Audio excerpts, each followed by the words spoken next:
বিসমিল্লাহির রহমানির রহিম। তো আজকে আমরা ৭৪ পৃষ্ঠার সমাধান দিব।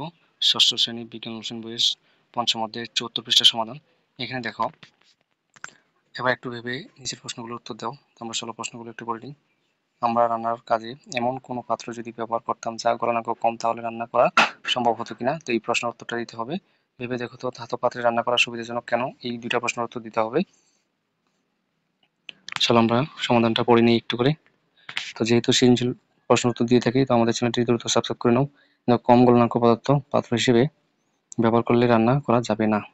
পাত্র গলে যাবে এবং রান্নার জন্য প্রস্তুত করা খাবার নষ্ট হয়ে যাবে। ধাতব পাত্র রান্নার কাজে সুবিধাজনক, কারণ ধাতব পাত্রের গলনাঙ্ক বেশি।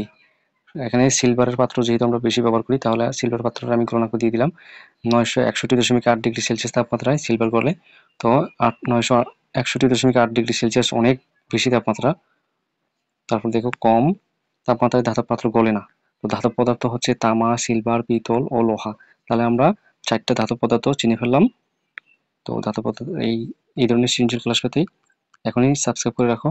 তারপর নিচের সমাধানটা চলে যাই। চলো, এখানে দেখো, খোলা বা ঢাকনা ছাড়া হাঁড়ির তুলনায় বদ্ধ হাঁড়িতে অথবা প্রেসার কুকারে দ্রুত রান্না হয় কেন? এই প্রশ্নটার উত্তর দিতে হবে। এখন দেখো, ভাত তরকারি হাঁড়ি পাতিল খোলা থাকলে ভাত তরকারি রান্নার সময়, এখানে তোমরা রান্নার সময় লিখে রাখবা। রান্নার সময়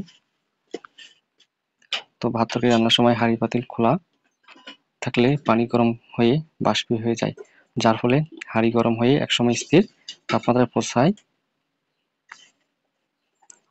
বাষ্পীভূত না হওয়া পর্যন্ত। তো রান্না অবস্থায় হাঁড়ি বদ্ধ থাকলে গরম পানি বাষ্পীয় হতে পারে না এবং হাঁড়ির ভিতরে তাপমাত্রা বাড়তে থাকে এবং রান্না দ্রুত হয়। তাই কুকারে রান্না দ্রুত হয়।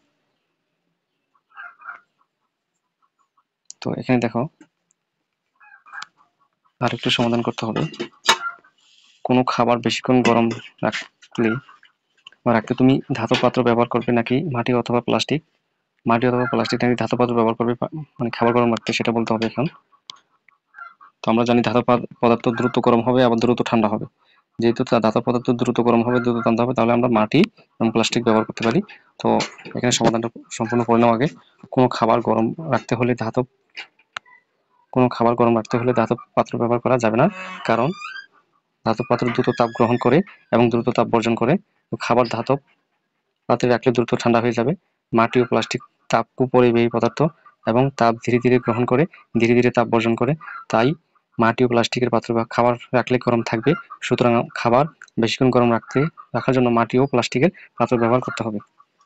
আমাদের ক্লাসটি ভালো লাগলে অবশ্যই কমেন্ট বক্সে জানিয়ে দাও। ধন্যবাদ সকলকে।